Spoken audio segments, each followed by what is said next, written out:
Welcome back to the channel. This is Trendy Storm and you are watching 6th and final part of What If Naruto Became Demonic Nemesis. If you enjoyed this video, please like, share and subscribe to the channel. Now wasting no more time, let's start the story. First day. The world was already illuminated for the start of the day as the sun had just broken the horizon. Just off the coast of Fire Country, the country of waves saw the light slowly creep from the ocean's horizon to its shores. He found the light to be bothersome. It was irritating just on the brink of his awareness, urging him to wake up despite the fact that he resisted the urge in every way as soon as his consciousness returned long enough to process the message, and he still started to move. When he finally opened his eyes after what seemed like an eternity, the morning light streaming through the window attacked them. He felt a weight on his chest at that moment. A weight affixed to a head of. Sasuke wondered, pink hair? Then, everything returned to him in a rush, and he threw the poor sleeping girl off of him. Naruto! He exclaimed, looking around the room for his blonde teammate. Sakura clung to the boy and exclaimed, Sasuke-kun, you're awake. Kakashi and Tazuna walked into the room as the door suddenly flew open. Upon recognizing Kakashi, Sasuke's thoughts quickly turned to questions like, where's Naruto? Is he alright? What about Hoedo? And the weird bite jutsu he used on me and Naruto? Everyone in the room was in complete disbelief. They had never seen Sasuke so sensitive. And speaking of Naruto, Sakura said, Naruto's fine Sasuke-kun. He's asleep in the next room with Hinata and Kira-san. And what do you mean by Hoedo? Didn't Naruto leave him in Kumo? Sasuke resisted at first, but his weak body prevented him from putting up much of a fight. This is very unsettling. Can you tell me the specifics? Kakashi asked, his gaze uncharacteristically sharp. I had no idea Hoedo was the one that attacked you too. Everybody gave Kakashi an odd look. He had not only denied that Hoedo had attacked them, but he had also never looked away from Sasuke's eye, so Sasuke never seemed surprised. Give me a minute to think, Sasuke said, raising his hand to his face and then placing it over the sensitive area of his neck. I found Naruto out in the woods. He had been training and we talked for a few moments. I can't remember the details too well, Sasuke remarked, turning his head away with a barely perceptible frown. We were distracted and between 10 and 12 shinobi surrounded us. 10 of them were probably Chunin from what Naruto and I could observe. Everyone in the room took a deep breath as Sasuke proceeded to recount Naruto's and his efforts as best he could, and Kakashi's face darkened considerably. To the boy's annoyance, Sakura merely caressed Sasuke's head while Kakashi appeared to be brooding. This is troubling. 10 Chunin and 2 Junin level ninja alone is disturbing, but to have someone able to toy with you and Naruto like that, and Hoedo, Kakashi walked away. So afraid to let something slip, Orochimaru, here of all places? There's no way he could be working for Gado. Could he have been after Sasuke and Naruto all along, or was Naruto only a side interest? Having the last Sharingan under his control would certainly be something he would desire. I need to contact Hokage Sama immediately for reinforcements. As Kakashi started to leave the room, Sasuke thought, he did it again. I never said the other two were a higher level. What about Hoedo and the strange jutsu he used with that purple chakra? Sasuke asked. Sasuke tried to get up but was unsuccessful. Kakashi stated, the jutsu Hoedo used is complicated, and since you and Naruto were affected, I'll explain once Naruto wakes up again. He awoke yesterday but passed out again right after. I took the chance to perform a sealing on both you and Naruto once you two were strong enough, to ensure there wouldn't be any effects from the jutsu right away. That's also why you're so exhausted. The sealing takes a lot out of the one being sealed. After pausing, Sasuke nodded firmly, realizing that his sensei was obviously aware of more information but was not yet ready to share it. So, before you depart, how long have we been out? Sasuke asked. Kakashi's tone became more ominous as we found you yesterday morning, you've been sound asleep since. Naruto, we found near you, but it seems the healing technique he described to us had begun some time after the two of you were attacked. He was surrounded in red energy that had taken the shape of a gem of some kind. We were only able to bring him back to the house around midday yesterday. He woke up for a few moments after the technique dispelled. Then he passed out right after. Sasuke gave a firm nod. As far as I can tell, other than the jutsu that's affecting you working on him, he's never been in better shape. I don't think anyone has been in better shape, concluded Kakashi, not quite sure of everything himself. It sounded like something that Blonde would do after all. He had never had the opportunity to watch Naruto up close before, so even though Kira was keeping a close eye on him and seemed determined to stop him from doing anything, it was an eye-opening experience. Hinata had to spend more than an hour persuading the girl to let him apply a seal in order to partially repress the actions of Orochimaru. I knew you couldn't die that easily, Dobi. I won't let you die until we decide who's stronger, Sasuke thought to himself as he finally succumbed to exhaustion and let his head drop to the side into something soft. I don't remember this futon being this comfy, he mused as he watched Tazuna and Kakashi vanish out the door once more. Sakura couldn't even try to contain the flaming blush that appeared on her face as Sasuke appeared to nestle between her thighs in his drowsy state. Eep. When he eventually appeared to find a comfortable position and stopped moving, she exhaled with relief. Thank you, Kami. I wasn't sure how much longer I could have dealt with that. CHAA. Let's hope he does it again before he wakes up. Sakura's inner self and herself finally agreed, which terrified her to no end.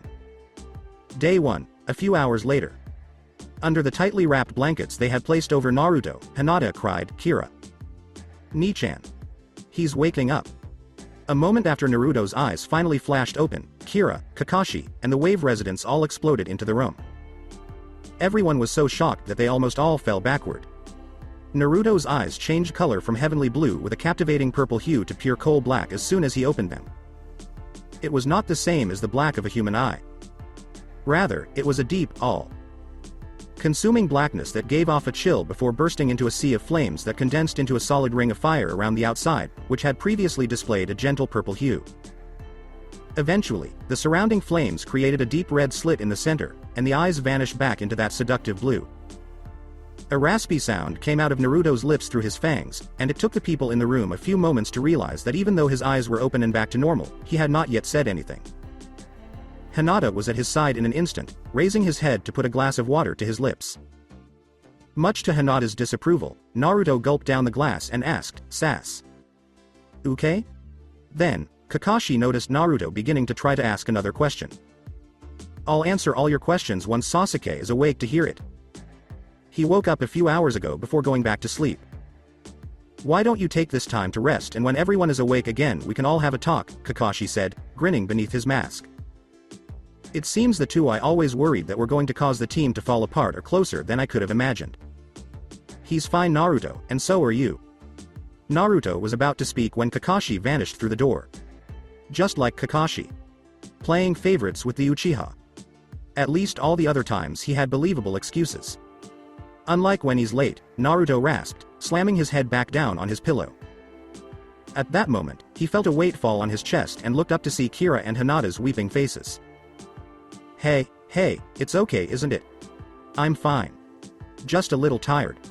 What's really hurting now is seeing my girls crying in front of me. I hate it when people cry. Unless they're happy when doing it. Naruto said, wrenching his arms from the sheets to cup the cheeks of the two girls in a moment of comprehension. At that moment, Naruto noticed that there was black on the palm of his hand that he was using to gently cup Kira's face. He was initially taken aback when he carefully withdrew his left hand from Kira's face and discovered that the same black material, resembling spandex, had moved up his arm and stopped just short of his elbow. Naruto noticed a small red gem the size of a marble with a gold ring surrounding it in his palm as he gazed into it. The fact that the gem was actually embedded in Naruto's hand when he withdrew his right hand from Hinata's face to trace it surprised him, but it wasn't what startled him the most. It was that the black material felt warm and velvety, almost like his own skin. Examining this new anomaly, Naruto saw that there were two more gold bands, one at the very end of the blackness, right before his elbow, and another around his wrist, measuring nearly an inch in width. He turned his arm to examine it more closely and saw another, slightly larger red gem at the top of his wrist. Though it did resemble one of his own more, this one had a red slit in it that reminded him of one of Kira's eyes. In the end, he discovered that the gold ring at the base of his forearm, which was almost 2 inches wide, was engraved with an odd band of seals that he had never seen before. Naruto was interrupted mid-sentence by someone who interrupted him, saying, "Where did that come from?" "I don't remember." "Wait, my gem melted after that freak bit into it, but this thing can't be a Kanit? And what about my weights? I never removed them, did I? And even if my arm was changed because of them, these seals don't seem familiar." You're not the one who's been up all night waiting for this, Kira said, choking Naruto and forcing him to stop thinking. She did this by placing her hands over Naruto's still hanging head. Naruto. Kun, Kira. Nichan, and I were so worried. I thought you were seriously hurt. The two girls said after a few more moments of appearing to calm down. For a brief moment, Naruto observed with owlish eyes, having long since forgotten about his arm problem when he saw his worried girls. I'm sorry that I worried you too, but I didn't expect for Hoedo to attack us. Or to be so crazy strong, Hinata said in a way he had never heard her speak before, and Kira was even more reserved. With a soft smile, Hinata sat back and gazed down at Naruto. Naruto. Kun, Kira said, looking worried and straight-faced. I know you're tired and it's horrible of me, but I need you to tell me in detail everything that happened from the time Sasuke found you in the woods until you passed out, Kira said, raising the broken remnants of Naruto's sword. Because whatever put out an energy to cause this? I want to know everything about, Kira continued. Kira's voice was strained, almost icy. Having never heard a tone like that from the warm Kira, Hinata had actually scooted away a little. Naruto knew this was serious and not to be taken lightly because he hadn't heard that tone since she had warned him about the Kage Bunshin training. Sasuke found me just as I was putting the finishing touches on a new taijutsu I've been working on. We talked about things for a while. Mostly my fighting style. We got caught up in it and didn't notice that we had been surrounded, Naruto said, taking a deep breath and a ragged sigh. At least by their chakra levels. And how Hoedo fought, Hinata and Kira gasped in shock at Naruto's admission. Naruto spent the next hour recounting the fight with Hoedo in as much detail as he could recall. After his sword broke, he was rendered immobile by the jutsu, stabbed the creature with his gem wielding blade, and then suffered an odd bite. Kira remained silent, her eyes vacant, while Hinata fussed over Naruto's injuries, which were healing more slowly. After a moment, Naruto asked, "Is there something wrong, Kira?" Chan? Believing that a silent Kira was much too strange for him. Kira gave a little start when her name was said. There were a few things that happened last night that shouldn't have been possible, or at least things I never considered possible, so Hinata and Naruto weren't blind to it. Is wrong?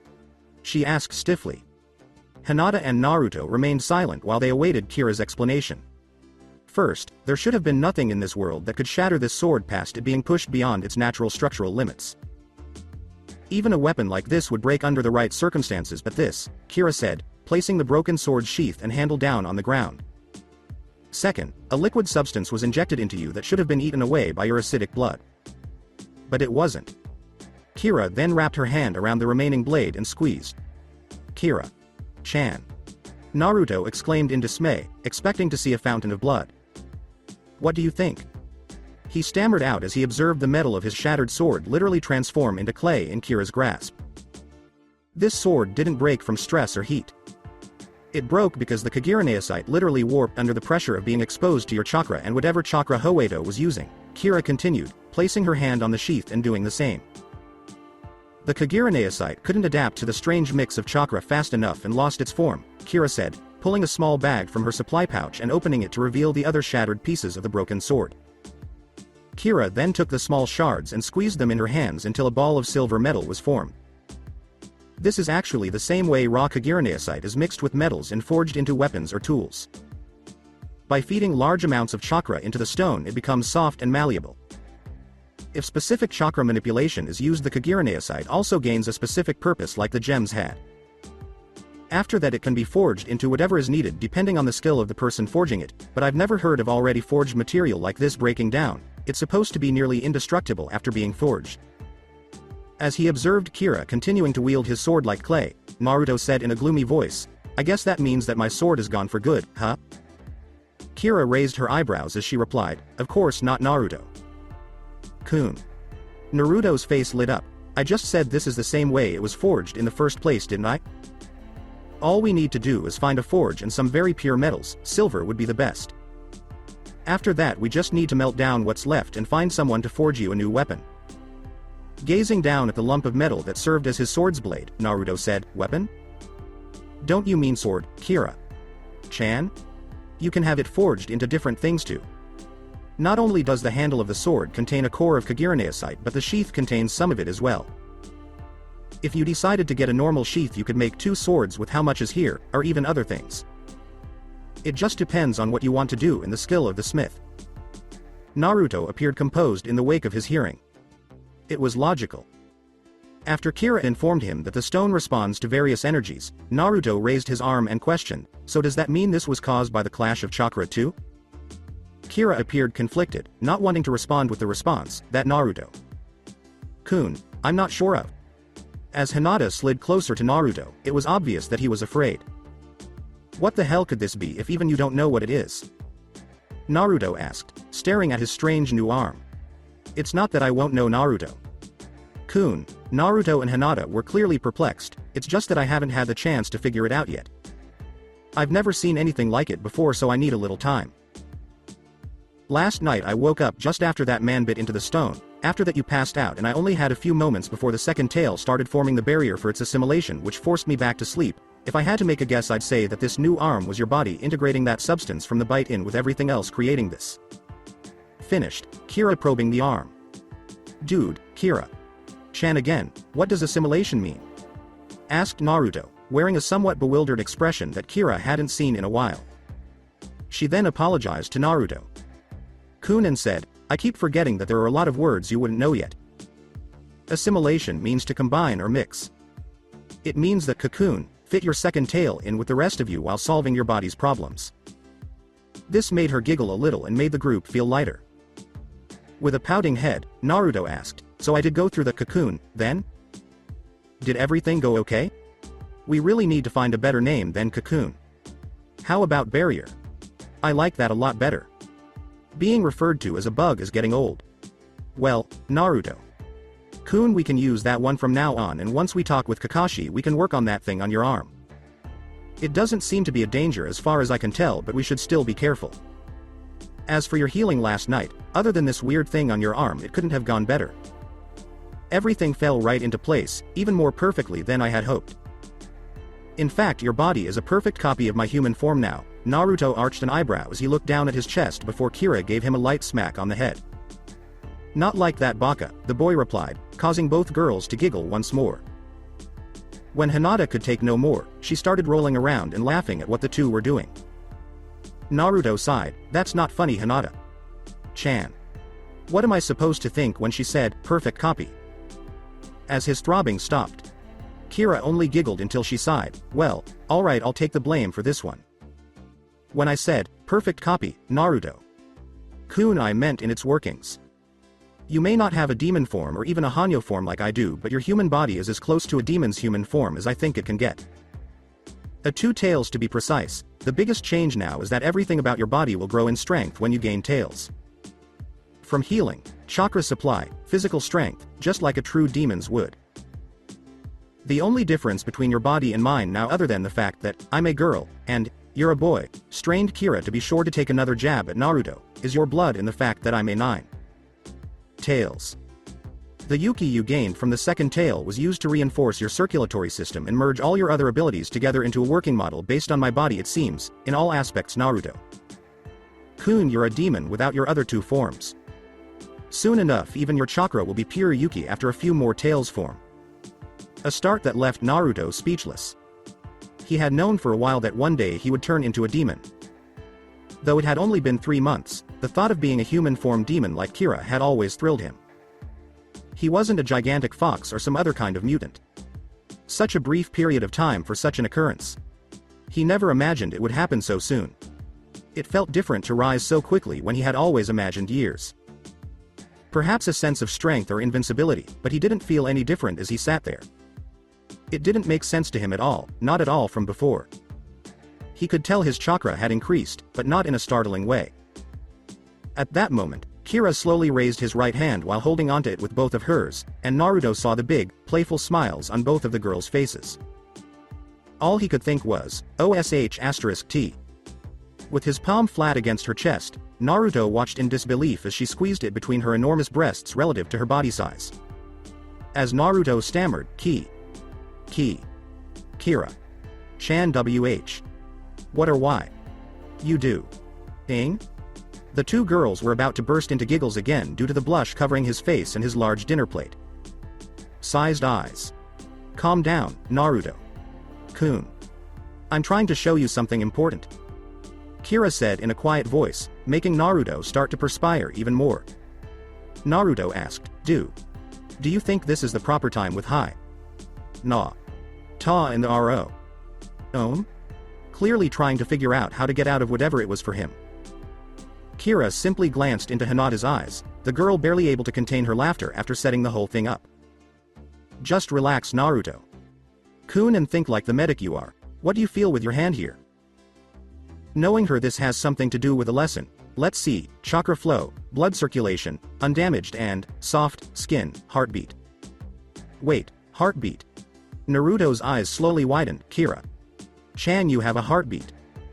He was caught off guard by Kira's words and quickly calmed down as he realized what was happening, even though he was still perspiring about where his hand was. As soon as Kira and Hinata saw that Naruto was still shocked, they immediately put their arms around his neck and pulled him to the ground. That's how we were hoping you would react, Naruto. Kun. When Kira Chan told me, I knew we needed to surprise you somehow, Hinata then says softly. Feeling cheated, Naruto questioned, but how? Wait, so, you planned on messing with me, Hinata? Chan? The prankster was him. And to be tricked by none other than Hinata. You knew I'd react like that. Kira putting my hand. Wait, what does that matter? How is any of this possible, Kira? Chan? The seal? Kira simply smashed her lips over Naruto's to get him to stop, while Hinata still lay right beside them, crying uncontrollably. He realized he was having more of an impact than he realized. As both Naruto and Hinata blushed from the suggestiveness, Kira let the thought linger, saying, Of course we did. No matter how many of those books we read, you're no pervert. No matter how much I wish you were when we're alone. I don't know how it's possible myself. But I know for sure that this little thing on your arm is to blame or like thank. One day ago, still not feeling well. Sakura, come back with me to the house. I need your help with Sasuke. With Naruto still inside that strange energy, I'll need what little medical knowledge you have to help Sasuke. Hinata, stay here and look around for signs of who could have done this and then come back to the house. I'll need your help as well, said Kakashi as he grasped Sasuke with Sakura to his left. Hinata stood next to the glowing gem shaped energy that encircled Naruto and said, in a quiet voice, Sensei, I would like to stay here and wait for Naruto Kun to wake up. After a brief moment of reflection, Kakashi said, with a firm tone that allowed no room for argument, fine, stay here with Naruto, but I want you to return to the house every 2 hours to check in. Those nin could still be in the area. If you don't arrive on time, I'll come find you, understood? Naruto Kun. Please be alright, Hinata said, giving only one firm nod as Sakura and Kakashi vanished into the tree line, leaving her alone in the early morning with only the almost silent hum of the cocoon to keep her company. After almost 5 hours and 2 trips back to the house, the red prison finally started to pulse, much to Hinata's delight. The energy it was composed of gradually dissipated, revealing Naruto standing, but something was off. It wasn't just the strange band on his left arm. There was also a kind of black tar floating around him. Red energy blazed through the seals that encased his body, forming complex line patterns that extended from his thick hair to the soles of his feet. The dark substance appeared to whirl around his body, dangling just below his epidermis. Before being drawn into Naruto through the numerous seals covering his body, the black substance pulsed with a sickly purple light. Then, the remnants of the crimson Yuki in the air were drawn in as well. Hinata gazed intently into Naruto's vacant eyes, as though he was conscious but unable to identify anything. Hinata then noticed a dazzling flash of light coming from Naruto's chest. It was so bright that she had to shield her eyes. As she strained to open her eyes, she heard leaves rustling. Her vision cleared in a moment, revealing Naruto lying on the forest floor. His shirt blown apart after the flash of light, his clothes in tatters from the black substance burning through them as it entered his seals. Naruto Kun. Are you? Hinata asked softly as she walked slowly toward Naruto. Her words were cut off in midair when she heard more leaves rustle, forcing her to take a position and pay close attention to the bushes. Her words, Hinata Chan. I need some clothes now, came at that moment. Hinata was taken aback and exclaimed, Kira. Ni-chan? As she glanced behind the bushes and saw Kira curled up in her arms, looking as natural as possible. Kira cried out, just get me some clothes for Kami's sake. as Hinata blushed a dangerous shade. As soon as she heard that, Hinata meeped and ran into the forest, calling out, "Watch Naruto. Kun. I'll be back in a moment with Kakashi. Sensei."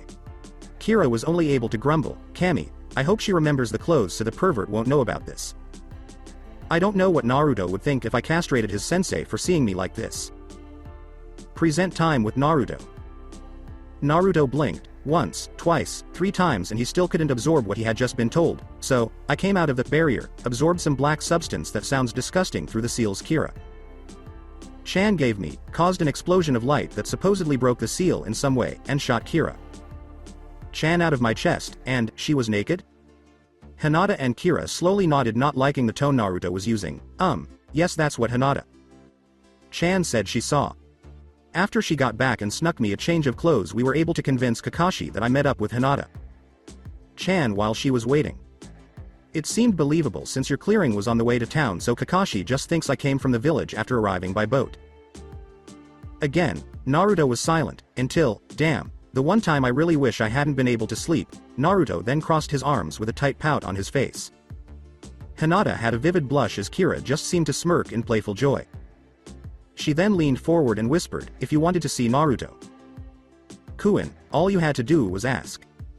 That was the last straw, no porn, no innuendo, not even his most untamed thoughts and dreams of Ichi. Ichi could prepare Naruto for that level.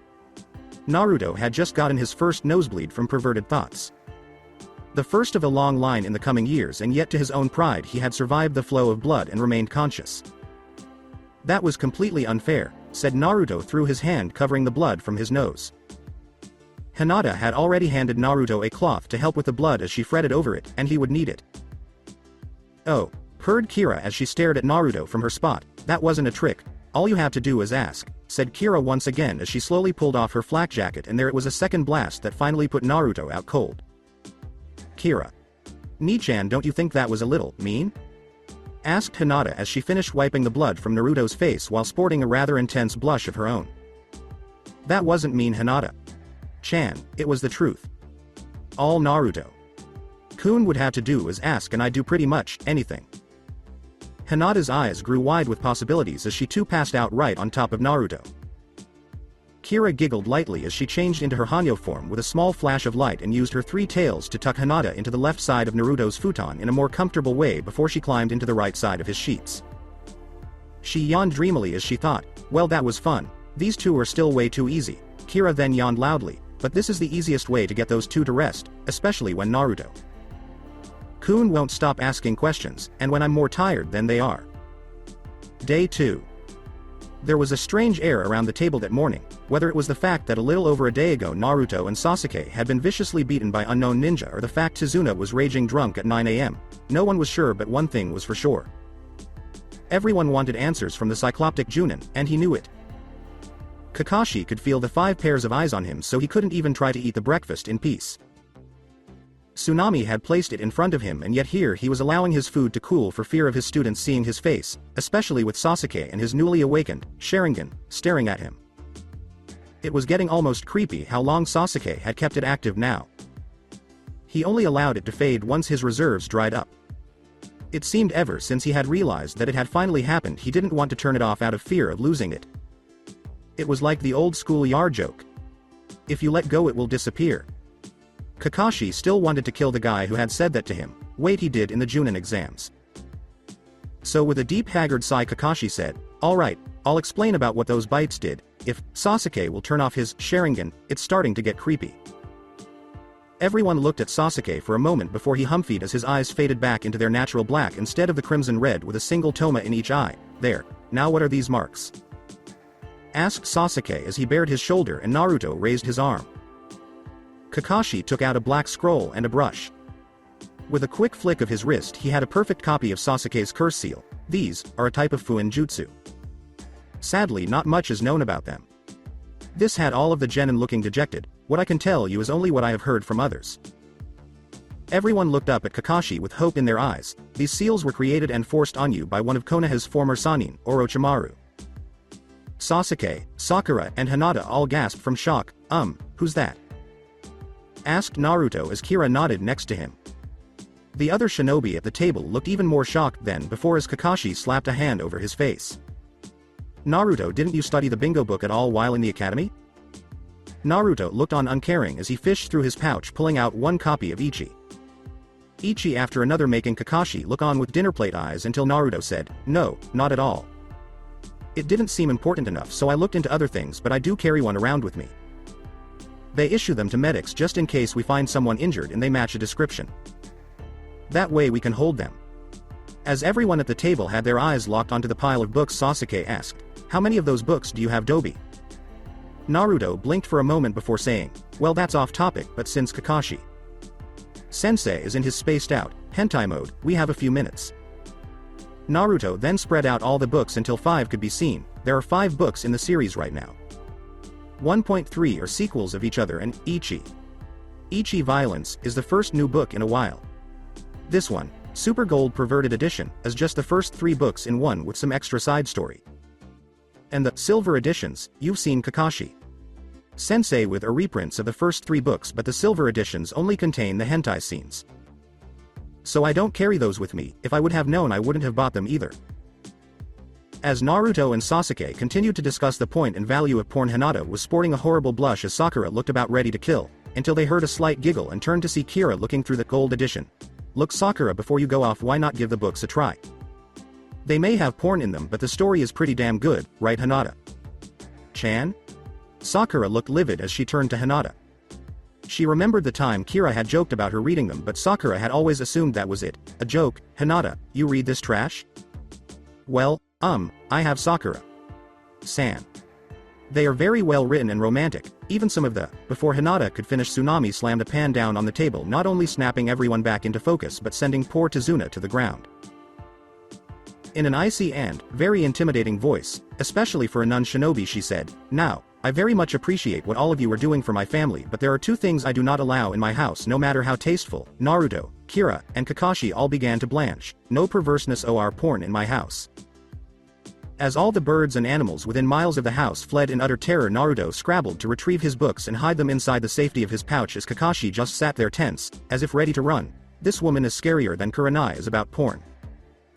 "Alright," called Kakashi in a slightly shaking voice. "Why don't we finish the explanation about Orochimaru in the woods so we can start the training for today? Grab your food and run." In an instant Kakashi had disappeared out the door, being followed closely behind by the genin. Sadly, before Naruto and Kira could escape, Tsunami called, "Naruto san, Kira san." With ridged postures and porcelain smiles they turned to meet the woman's gaze. "When you 2 get back tonight we will have a long talk about proper reading material for children your age and modesty, especially Yuki Ra Chan," she finished all too sweetly. They were doomed. Day 2, sometime later. "So," said Sasuke as he and the other genin stared blankly at the bingo book. Still shocked after being told that the Orochimaru was the one they had most likely fought, this guy was one of the 3 Sannin? The Sennin of Snakes? One of the only 3 students the Sandaime ever taught? But unlike the other 2 Sannin, Tsunade and Jiraiya, who just left Konoha, he became a traitor and missing nin after he fled the village because he got caught doing all sorts of illegal experiments? "Yes," said Kakashi as he looked down at the pages dedicated to Orochimaru and his ever-growing list of crimes. "He was a genius ninja that earned a feared reputation from the Second Great War. He was even almost appointed as the Yondaime Hokage, if the famed Konoha no Kiroi Senko hadn't been the one to end the war. No one knows when he snapped or when it started, but he became obsessed with learning every jutsu in existence." Sasuke snorted. The Uchiha clan had been collecting jutsu for centuries, even long before Konoha was founded. The clan library became massive because of the Sharingan, and even we never had such a crazy ambition. It's just not possible. You would die long before coming close to even collecting them all, let alone learning them. Besides, there are jutsu that just can't used by some. Everyone nodded as Kakashi said, "Exactly, that's why he started his experiments. To discover ways to learn jutsu faster, to use jutsu that require Kekkei Genkai, and most of all, to gain eternal life." Kira and Naruto perked their heads at that. Naruto and Kira just turned to each other for a moment as Kakashi went on with explaining the Snake Sennin's many accomplishments. It was as if they spoke volumes to each other in that one glance, but it could be put into a single thought: this monster needs to die. "So then what are these things for?" asked Naruto, referring to the seals he and Sasuke now bared, And what would a twisted monster bent on dreams of immortality and learning all jutsu want with us anyway? He didn't kill us, so placing these cursed marks must have been his goal. Kakashi was silent again for a moment. Like I said before, not much is known about these seals, and even if I told you how we think they work, I'm not sure you would understand, and I'm not sure if even I understand it fully, but what I do know is what they have done in the past and what they are meant to do. Kakashi then pointed to the same scroll again he had copied the seal down on. We know that they are applied by injecting a chakra-laced enzyme into the victim's bloodstream. After that, the place of the injection forms the main seal, while the mixture travels throughout the body over the course of a few hours, changing the body in several ways. Normally no one survives this process. The clearing was silent as everyone either turned to look at Naruto or Sasuke, or in their case each other. From what we have learned, only 1 in 10 that have received these cursed seals survive, and those who do are servants of Orochimaru. Naruto and Sasuke were ridged as Kira asked, "So what does this have to do with our boys here? There's no way they would become some snake freak slaves. It really isn't their choice, Kira." "San," said Kakashi in a defeated and weary voice that had all the genin worried, "we may not understand how these seals work, how they're made, or even how to remove them, but what we do understand is what they can do, and what they are meant to do." It took everyone a moment to settle. These seals cause several effects and side effects for the user, or victim, depending on how you see it. The main effects are gaining incredible strength once they've infected the target. Increased speed, strength, stamina, chakra capacity, and even an incredibly strengthening of the body as they spread. Kakashi could see the light come back to the boy's eyes, and he knew they needed to know the cost, but in exchange the seal degrades the user's body and mind. "What? But I feel fine, Kakashi. Sensei," cried Naruto as he waved his arms around frantically. "I've even checked over myself and Sasuke and haven't found anything wrong or even different." Kakashi acted as if the blaring sound hadn't even fazed him. "But could you tell anything about the area where the seals are?" asked Kakashi, only to receive silence in return. "You two must understand that not only did you just receive the seals, but you both had well over a day to recover after the seals were placed. I was even able to partially seal them away while you were still unconscious, so neither one of you were feeling the damage you would have if you had woken up with them fully affecting your bodies." "So, we just slept through the worst?" asked Sasuke while rubbing his neck. Kakashi nodded before saying, "You must understand that what the seals are meant to do is to slowly strengthen your negative emotions, anger, jealousy, hatred. These all feed your desire to use the seal and its power. By using its power you in turn allow it to spread further, and the more you use the power of the seal, the more it causes you to be dependent on it, addicted to it. Causing a cycle you can't escape. Finally, after so long, the seal won't only destroy your body by pushing it far past its recoverable limits, but it will destroy your mind, allowing Orochimaru to manipulate you with its ability to control your emotions." Naruto and Sasuke looked horrified at the realization. To think something this vile existed would be a shock in the first place, but to find you yourself was branded with it? The girls could only think to try and comfort them as Kakashi continued. "These seals are more like a disease with the power they give as the side effect. They spread on their own as your darker emotions take root. Even with my seal suppressing them, they will still slowly spread over the course of your lives. No one can completely suppress their darker side after all, and as the seal grows it will grow stronger, quicker to spread, and even easier for the user to control and call on. My seal is dependent on your own emotions as well, your own will to hold back the curse. The more you wish for it, the stronger mine will be, but if you give in for even a moment, allow yourself to call on it, to rely on the seal, mine will break and the curse will fall on you, will all it has, and there will be nothing I can do for you." In a quiet voice, "Isn't there anything we can do?" asked Sasuke. "Isn't there any way to remove them? I have done all I can do, even the Hokage himself has only been able to slow them. There is a Junin that was marked with one of those seals and has lived many years with it, barely interfering with her life. Once we return to Konoha and you speak with the Hokage about them, I will have you meet her. She may be able to help you, but remember what I've said, those seals may grant power, even enough to allow a genin to defeat a Junin with raw strength alone, but you need to ask yourself, is my soul worth that power?" finished Sasuke to everyone's surprise. It was then that both Naruto and Sasuke stood and began walking away into the woods. "Wait, Sasuke. Kun," called Sakura, only to have Kakashi appear in front of her and Hinata. "No, this is something those two need to deal with and accept on their own. They just learned they have been marked for life. That's something that takes time to accept." As Naruto and Sasuke continued to disappear into the forest, the wind began to blow, carrying the scent of the sea. But that's not what had Kira's attention, no, even though every part of her was screaming to follow Naruto. To comfort him, to prove Kakashi wrong and destroy the thing, she couldn't pull her eyes away. away from the next page of the bingo book, that the wind had turned to. The page that bared the picture of the Senin Orochimaru, the picture of a man with yellow slit eyes, was the last thing she saw before disappearing in a cloud of black smoke. 3 days later, day 5. Sakura had been guarding Tazuna on the bridge with Kakashi for the past few days, and she was bored out of her mind now that he was gone training with Sasuke to ensure he had control over his Sharingan, especially when a drunk Tazuna ended up trapped in a genjutsu where frying pans of all things were attacking him. Kakashi had scolded Sasuke harshly, saying the weaker a person was the easier the dojutsu affected them, and it had a way of using what was already bothering the mind. At first she found it weird that Kakashi had left the others to train on their own for the past 3 days, even if she was the first to finish the tree climbing, and several of the smaller exercises. Hinata, Kira, and Naruto had been right behind her, and yet for the past few days Kakashi had left them with only instructions and other exercises to help with their finer control before moving on in the training. While he trained her at the bridge while watching over Tazuna, but when she thought about it, when Kakashi had said that she was in need of stamina and he was going to be having her do intense training, he wasn't joking. The sadist had made her run back and forth along the ridiculously long bridge while carrying various supplies to the workers non-stop until she collapsed, and then it was scroll studies on the medic, ninjutsu and taijutsu until she was rested. Then they would lightly spar until it was time for the laps again. She had to admit, between the laps and the cage bunshin she was growing very quickly, and even though she had been warned about the bunshin, she would have the few she could make read over scrolls and such she had borrowed from Naruto while she worked. It wasn't enough to truly learn anything substantial, but it was greatly speeding up the process. When she started she could only make 1 bunshin safely and run 3 laps before needing rest. Now she could make 3 bunshin. Almost 4 now, and run 8 laps. She found it ridiculous how much chakra the things took, and yet it only made her respect for Naruto grow that much more considering the dozens she'd seen him make. After her talk with Naruto those several nights ago, she had started to ask Sasuke to help her train just about every night. At first it caught the Uchiha with his pants down, but now it seemed even he enjoyed their little spars. He had said that the stringy girl was actually very hard to hit with her mixing of the average bunshin no jutsu, flexibility, and overall ability to bounce back after a hit. Sasuke had even referred to her one of those toy clowns that just wouldn't go down, much to the girl's irritation.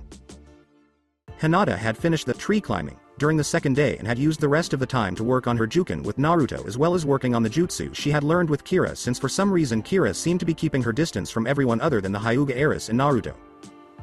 Naruto had even been able to teach Hinata the cage bunshin. Even though she could only make 5 clones, it was still a useful jutsu for her to know.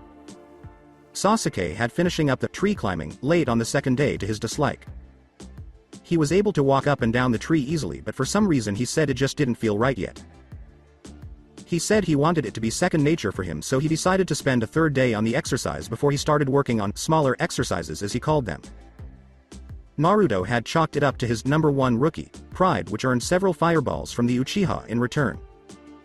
On the third day Kakashi, just as he had said, asked all of them to begin the water walking exercise. Sakura, Hinata, and Sasuke all had the same reaction to this as they did to tree climbing. Kira just seemed off in her own world, just as she had been for the past few days about it. Naruto, on the other hand, just had a good laugh as he walked right out onto the water and said he had redone it the day before with Kira, only to have Hinata use a Mizuden water bullet on his face for making fun of them and not telling them about it sooner. In his training, Naruto made more progress than he had anticipated. He's been making do with what little free time he's had these past few days between training with the others for their elements, serving as guard for a shift, keeping up with his studies as a medic, and Kira demanding that he sleep 8 or 10 hours a day instead of the usual 6. With his body at rest, she insisted that he give her time to study the cursed seal, in the hopes of picking up some knowledge.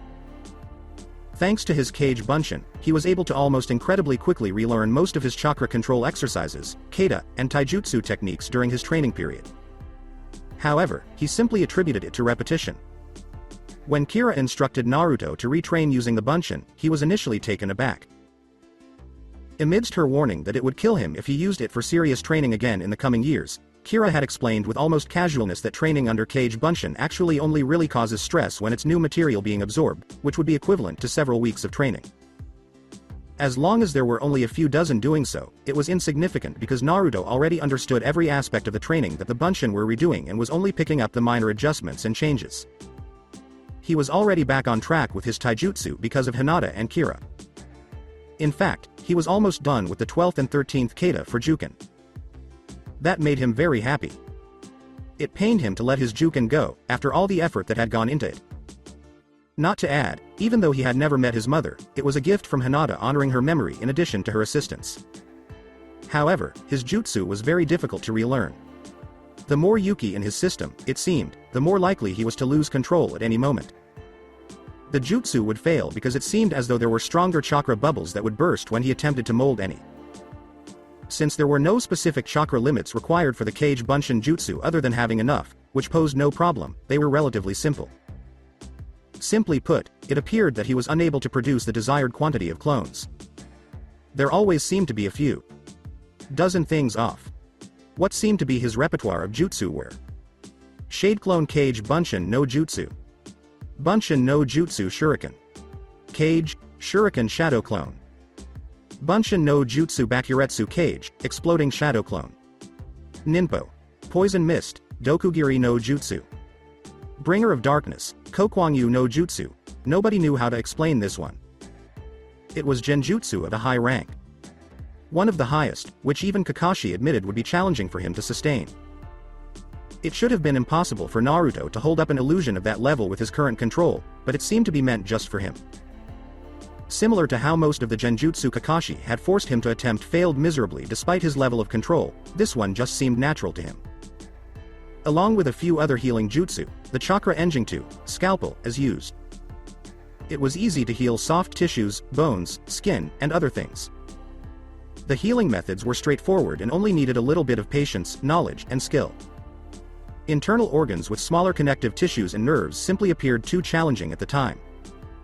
The objects that required complex mechanisms. Working with them safely would require more dexterity and flexibility than he currently possesses. He was able Toha simply didn't believe in himself to try unless it was really necessary. Body Flicker, or Shunshin no Jutsu, was an additional technique he discovered he could employ.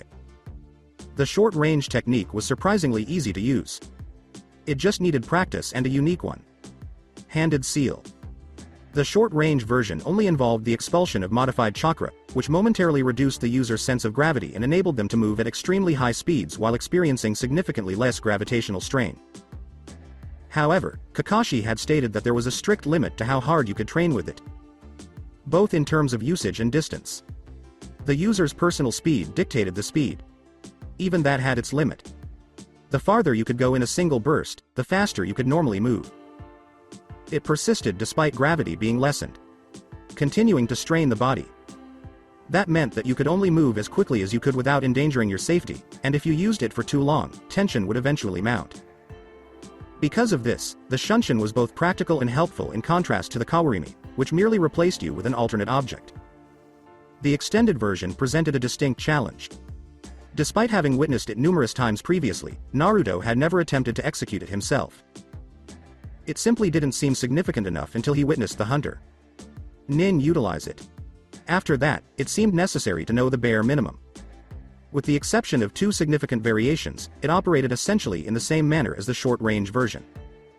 A medium was required for a type of supplement that would absorb the majority of the strain caused by the prolonged leap, like smoke, leaves, etc. Although Kakashi claimed to have seen everything from water to rocks used, he believed that a smoke jutsu or bomb was the most concealable and easiest to use. The lag time after use was the second reason the long-range Shunshin was unsuitable for combat. Although it was a straightforward jutsu, it took several seconds for the chakra to flow normally or even just to move correctly after the jump. A few moments could end your life. Kachiyose no Jutsu, Summoning. Kira was happy to find that he could still use this technique despite it having more twists than before. Whether it was good or bad seemed to depend on how one chose to view it. When Kira had explained everything to him a few days earlier, as he was relearning his own abilities, he had almost passed out, Hinata style, as the name suggested. At first, Kira had been worried that the cursed seal had caused more harm than good. Rewind. Day 3. Morning. Naruto was not feeling well. Not only had his melancholic eating binge the night before run him out of ramen for the trip, but Kira had woken him and Sasuke up before the sun had risen and insisted that they perform some sort of training before the others had even woken up. Sasuke initially didn't seem interested in it and was in his usual mood, but Naruto explained that Kira would teach him a new jutsu and that he needed a sparring partner. Thus, in typical Sasuke fashion, he had grunted slightly and followed. He started training in the new Doton Jutsu that he had just learned from Kira, but for Naruto instead because he didn't want to deal with Sasuke's attitude first thing in the morning and because he was demonstrating that his temperament had a very limited range. Kira's first request was for Naruto to get a reasonable distance while Sasuke was preoccupied with his new jutsu, then he was to summon her and summon her again as normal. Naruto complied without question, though it did seem a little odd. Using the exact amount of chakra, cutting his thumb on his fang, and going through the seals had become routine. And just like the previous times, there was a swirl of her crimson Yuki, a cloud of black smoke, and her scent wafting through the atmosphere. However, this time required a lot more chakra, and to Naruto's dismay, what was in front of him was not his lovely, smiling self. Kira. What he saw was a near perfect replica of the horrifying portrayals found in history books. This early in the morning, he would not have expected to see her, even if she was only as tall as a medium-sized horse with 3 tails. Had it not been for her aroma permeating the atmosphere, Naruto would have sworn he had somehow messed up the jutsu. Kira made a small sound that best describes a bark in order to bring Naruto back into focus after he gaped like a fish for a moment. She said, "It's okay, Naruto-kun," in the same tingling voice she had when he first met her. This was after she saw his blue hues lock with her crimson slit ones. "I remain the same. Since you got your second tail and, well, since the seal is partially broken, I've just gained a little weight." After a few blinks, Naruto saw Kira's form disappear into a cloud of black smoke and then reappear in her usual, unfrightful form. "So the seal broke?" he asked, not realizing that he was asking a potentially dangerous question as he tried to keep his mouth shut about how unsettling he still found her fox form. Kira simply grinned and shook her head. She could see what he was doing with ease and thought it was sweet that he didn't want to offend her, but she was well aware of the impact that form could have on anyone. "Well, to a certain extent, yes. The piece that supported my body broke, but remember, my size would have still grown even if it hadn't. There is nothing we can do because the number of tails equals the size. But that's why I have this form," Kira exclaimed, striking a pose in which she raised one knee to her waist and stretched one arm in the air. "So that's why you have your body back now?" Naruto inquired, attempting to look past her extremely endearing pose. "And failing, how come? Or when was the cursed seal, wait, applied?" Kira crossed her arms, a sour expression crossing her face. "Yeah. That thing is what caused this. I hate to say it, but despite everything Kakashi told us about those things and their origins, it appears to have had more positive effects than negative ones." Livid, Naruto exclaimed, "What? How on earth is that possible?" "Kakashi Sensei told us how evil these things are, what they do, and how terrible the person who put them on us is." At that moment, Sasuke entered the clearing while a little damp, asking, "What are you two talking about? The seal once more?" Kira sighed and said, "Well, I guess this makes things easier if you're here to hear this, but only if you promise not to tell Kakashi what I'm telling you." Sasuke merely gave a brief glare before shrugging and leaning against a nearby tree. After inhaling deeply, Kira turned back to face Naruto. "Yes, Naruto-kun, there is a possibility that they will do something bad, but thus far, this seal seems to have only been beneficial to your body. Even that of Sasuke. Although Kakashi was correct to compare it to a virus, they aren't actually seals." The only indication that Naruto and Sasuke were surprised was a small lift of the eyebrows. As you are aware, a seal is a complex design that is charged with chakra to produce an enduring effect. It is, in essence, a summoning jutsu that would require an excessive number of hand seals to execute. In contrast to summoning, which employs a blood contract and a few hand seals, sealing makes use of various elements, patterns, and chakra manipulations. Theseal is actually a set of instructions for a symbiote. Saiba, what? What on earth is the meaning of that? I know the fundamentals of sealing, and because of you, I think I know more about summoning than any other living person, though I have no idea what that is. Kira had taken to sitting opposite Naruto, her legs tucked under her, as Naruto had just fallen on his behind. As he was thinking, who was this girl? Sasuke had moved from his spot against his tree. Could she be the reason he grew so quickly? Every time she's spoken, she's either made a fool of Kakashi or explained something so well the Dobi understood it. That would make sense. She could make such a difference as a personal trainer, and if she could do that for the Dobi, then what could she accomplish for me? Where had she come from, though? Such expertise and understanding are not acquired without experience. A Bye. Ote is another way to say symbiotic organism, or another way to put it is something that lives off another being. But Kira-chan, isn't that a parasite? They are awful and extremely damaging. Does that mean we ought to get rid of it? Sasuke sat down next to Naruto, but before he could finish, Kira interrupted him. Close Naruto-kun, Kira gestured with her finger. Then, with an outstretched claw, she made contact with the earth, revealing what appeared to be a leech made of dirt. This kind of parasite feeds on its host by depriving it of resources, which eventually causes harm to the host. It moves on to the next when it's finished or the host is no longer needed. Conversely, symbiotes, such as the enzyme you currently possess, Naruto-kun, take from their host and give back in order for both to survive. Then, since they were both certain they would be skipping breakfast, Naruto and Sasuke settle in. Sasuke, doubting himself and not even believing what he was hearing, asked, "So, this enzyme that Orochimaru gave us is a symbiote that gets to live because it lives inside our bodies and in exchange it gives something?" As he watched the soil that had taken the shape of a leech fall back into the ground and form an indent in the shape of Sasuke's seal. Naruto and Sasuke watched as well. Correct, this stuff is just like any other virus in theory. It uses your own blood cells to multiply and survive. The cells of the curse have a very short lifespan. Only a few days at most, and they can't self-multiply, so they take over your own blood cells and use them to multiply like any basic virus would. The problem with this though is it takes several of the cells from the curse seal to control even one of your blood cells. When for most viruses it's cell to cell. So it never can spread that fast. Only just enough to survive it seems, well, without help anyway. Naruto nodded, clearly understanding all that was going on. He hadn't studied illnesses or poisons in great detail, but from what he'd read, viruses all behaved pretty much the same. Enter the body, use up the host's resources so it can proliferate and spread, sickening the person, then move on to the next host. Unlike a typical virus, this one was unable to move on and required the host's preservation. This thing could never do more than survive, much less cause problems, if it took multiple virus cells to take control of a single production cell. Then it all made sense when Kira stated, this is where the user's chakra comes into play. When you supply chakra in excess to this stuff it strengthens 100-fold. More than any virus could hope to. The curse seal cells gain the power to self-replicate and multiply out of control. Faster than even I could keep track of and spread through the body, rapidly taking control of everything from cell production to organ functions. As they spread and multiply they release excess chakra several times over what was provided to them in the first place. Not only that, but as they spread through the body they begin to strengthen everything from bone density and one's healing factor to muscle mass. All in a primal attempt to protect their host from danger, but at the same time this is only temporary and very damaging to the body. It sounds like the stronger you are to begin with, the stronger these things will make you.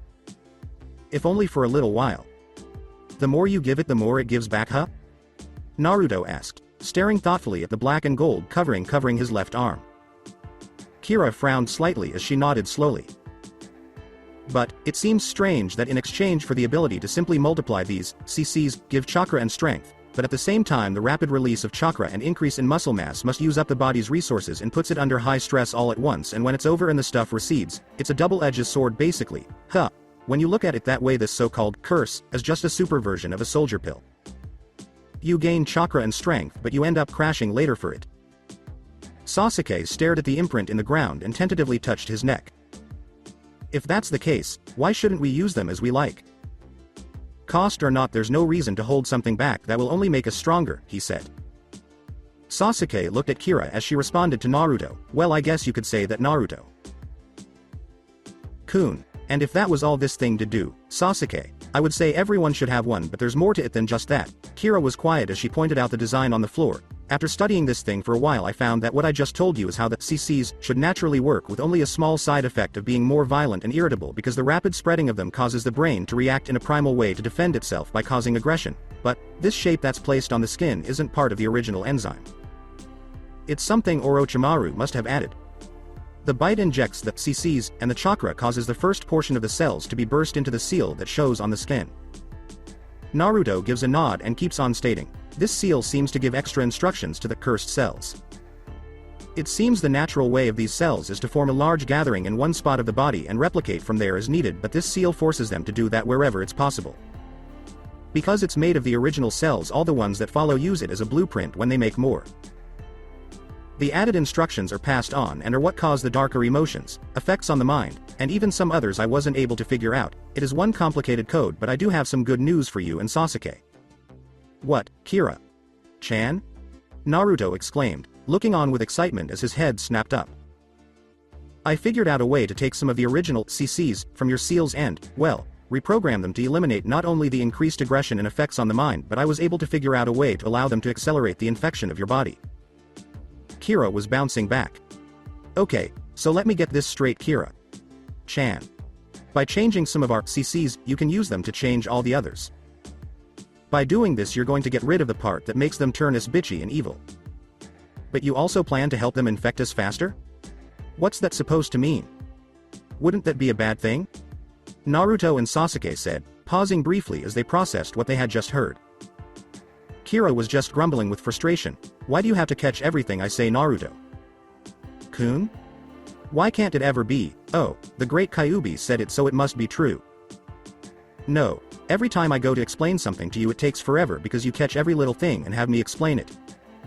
Sasuke opens his eyes wide. He wasn't sure if he should say anything at all, or even what to say, but before he could, he heard Naruto start talking. Sasuke listened intently as he sharpened his eyes. What was that? She said she was the Kyuubi. Impossible. That's ridiculous, and even if it meant anything they didn't react to me being around to hear it. Should I say anything? No, it doesn't matter. For all I know, that was simply a nickname or title like other famous shinobi have. What does matter is that I now know she's the one that caused the changes in Naruto. I'll wait and see. He only blushed when he looked down. It's not that I don't believe or trust you, Kira-chan. It's just that, well, before you came no one was ever willing to teach me. I always had to figure things out for myself or spy on other people's lessons. I even had to fight for Iruka Sensei's attention during the academy days since there were so many other students. It's just nice to have a teacher to myself that will teach me. I'm sorry if I'm being annoying. I really don't mean to be. When Naruto looked up at Kira, he noticed that she was sniffling a little bit. Tears were streaming from her eyes, and she was about to glomp him to the ground while apologizing profusely to Naruto-kun. It takes Naruto hardly any time at all to put his arms around her and stroke the back of her hair, saying, hey, you know it hurts me more when you cry than when I do. Kira apologized again before hearing the words. From his location a few feet away, Sasuke inquired, you two do realize I'm right here? Kira simply reclines a little while Naruto tilts back up. After giving Sasuke a brief glare, Kira remarks, it's more fun when you're not around, Sasuke. Teme. Sasuke glared harshly as his sharing, I guess he only lets Naruto-kun call him that, thought Kira as she passively waved him away. But anyway, to answer your question, if you try to hold that CCs back or even let them grow naturally, they will fight the whole way.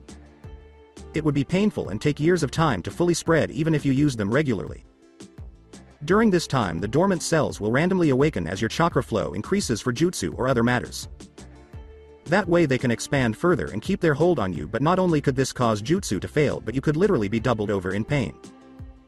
There's a good chance they would eat all the chakra you have at the time and then flood you with twice what you had before without any way of getting rid of it. So if we help them get the job done faster, then they will settle and just wait around for us to call on them and make us stronger?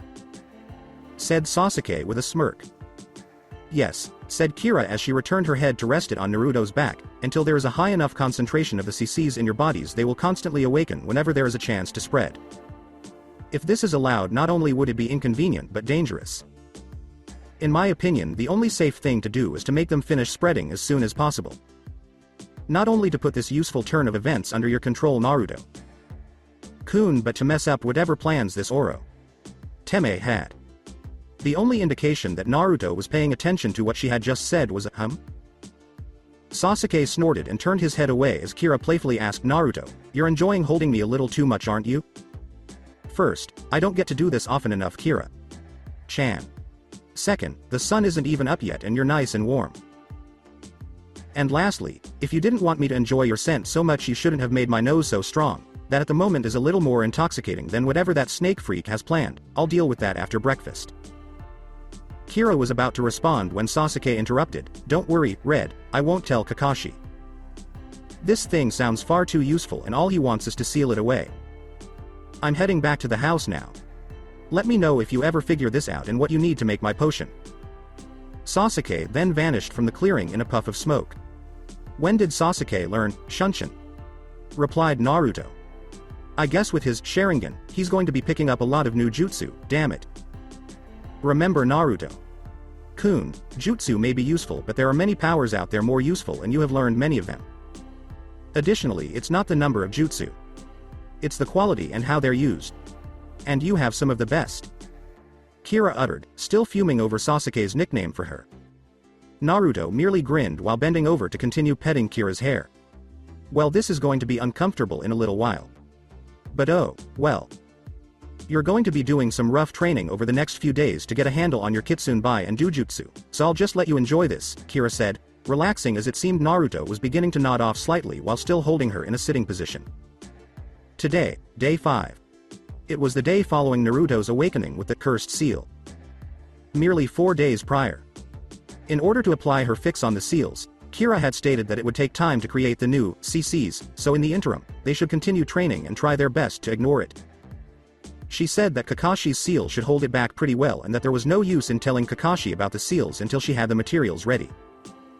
She was aware that she couldn't keep it a secret indefinitely, but once the potion was taken, he was powerless.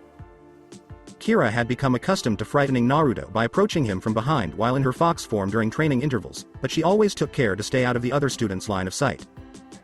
Whether she had 6 fewer tails or not, who wouldn't be terrified to see her in fox form? Kira stated that was the point, regardless of how much Naruto loved the girl whose form just made him shiver. Cuteness wasn't the intention. Its purpose was survival. When Hinata first saw Kira, she was so terrified that she nearly passed out, but then Kira's normally sweet voice, albeit one that was a little deeper and more demonic sounding, reached her. After a challenging battle or training session apart from the others, Hinata would frequently take naps against Kira's fox form, although it had taken a few days for this to happen. Naruto was finding it difficult to train by himself these days. Kakashi didn't seem to want either boy alone for longer than a few hours at a time after Orochimaru attacked them. At least Naruto managed to escape with Hinata and Kira. However, since the Junin never left Kakashi alone, Kakashi's new hobbies seemed to be pushing Sasuke's buttons. It really irritated Naruto that it was so simple for those two, as far as he could tell from the way they trained it. Copy this with your Sharingan, and then we will work on perfecting it. Simply watch a damn jutsu to pick it up and then work on perfecting it. Even though it was incredibly unfair, it seemed like a fair trade when he considered how much less he could do than Sasuke. At least to him. In addition, he resolved that he would eventually find a way to accomplish something comparable.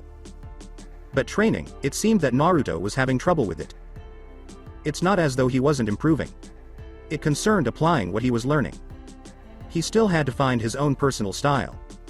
A method to combine all of his knowledge into one useful wrecking ball.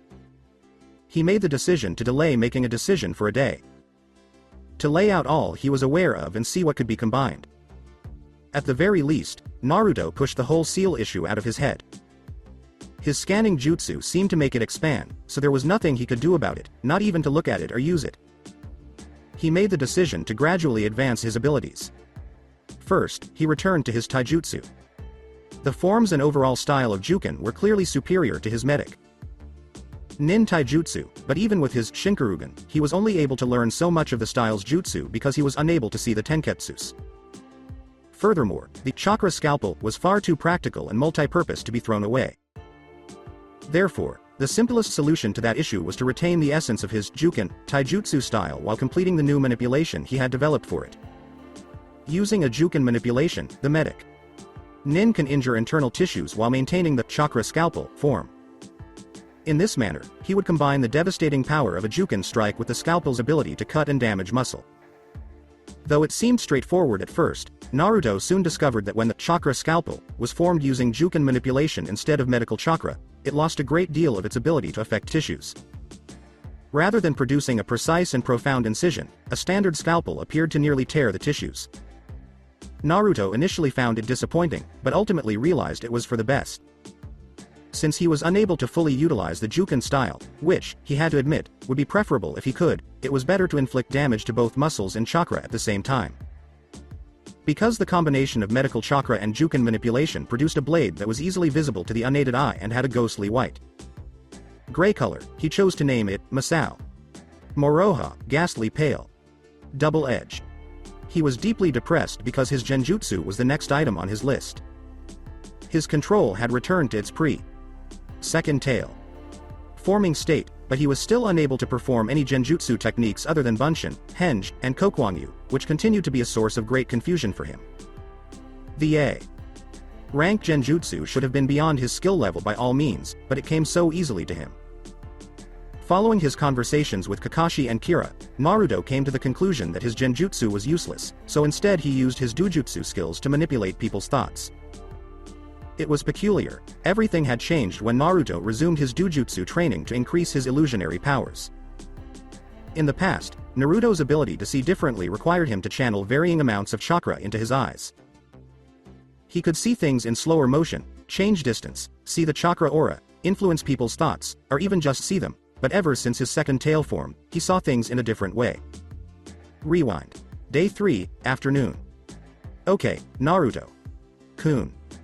We were able to get pretty far yesterday, but today I want to focus on your dojutsu and what may or may not have changed. We found out yesterday what happened with you Kitsunbai, and just to let you know my hair still hasn't grown back yet, said Kira as she raised the tips of her locks. He was just blushing when he said, how was I supposed to know that would happen? All I did was store up Yuki like normal and released it. I didn't think it would explode like that, or electrocute us. Recalling how frizzed her hair had been, Kira simply puffed out her cheeks. Well, I did tell you to take it slow because the increase of Yuki in your system would make it far easier to use those techniques. But you were right that you couldn't have known about your chakra natures, she said, noting that she may not be a girl who prides herself on appearances. Yeah, what happened yesterday anyway? Naruto asked, giving his head a brief scratch. Kira sighed as she said, like I said yesterday Naruto-kun, it will be easier if I explain the elements correctly when everyone is here. Especially after talking to Kakashi yesterday, I found out that humans truly know nothing about the true nature of the elements other than their own delusions caused by the machinations of their own techniques. So it would be better to correct everyone at once, but I suppose the easiest way to explain it for now would be that your strongest nature is wind, but it seems you were starting one for fire as well. How you have done that so soon, I have no idea since you haven't used a single Kaiten jutsu to my knowledge. Even so, it's still nowhere near ready to use or train in, but enough to cause what happened yesterday. Naruto just nodded along as he continued to gather and release small spheres of foxfire, but since Kitsunbai compresses your chakra together, the mix of wind and fire created a small electric charge along with the normal Kitsunbai. That's also why it has that light purple color. Your blue, my red, and the small charge of electricity. Understand? Okay, that makes sense. So now what, Kira-chan? You said you wanted to work on my dojutsu before I interrupted? Naruto asked, nodding once more as he stood up. Yes, well, as you know, I explained that when the second tail formed it aligned all your abilities to work together, right? Asked Kira, only to be interrupted by Naruto, who replied, well, it seems to have done the same thing for your dojutsu as well. Before you had to focus a lot on the amount of chakra to use its various abilities, now it seems to have altered the way you will see things altogether. Naruto scratched his head and said, change the way I see things? What do you mean exactly, Kira-chan? Remember how you had to adjust your chakra precisely to see differently? Well, now all of that. Actually, it would just be easier if you activated your Shinkarugen and saw for yourself.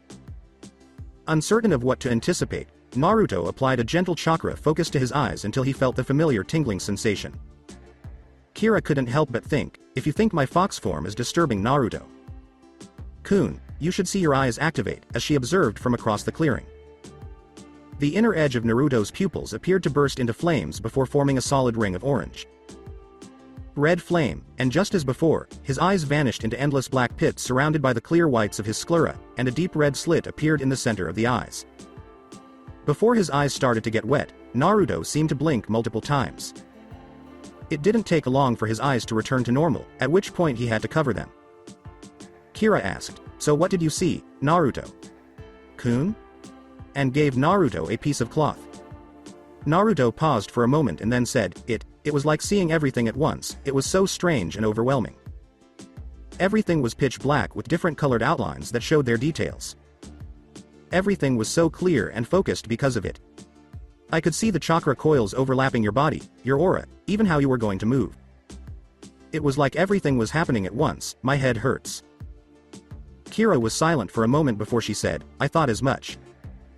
In the Kitsune clan there are two paths our dojutsu can follow. Everyone turns down one of the paths eventually. At first I believed you would be like me Naruto. Kun and have the eyes of a tactician, but it seems you are truly a warrior at heart. What do you mean two paths? What's the difference?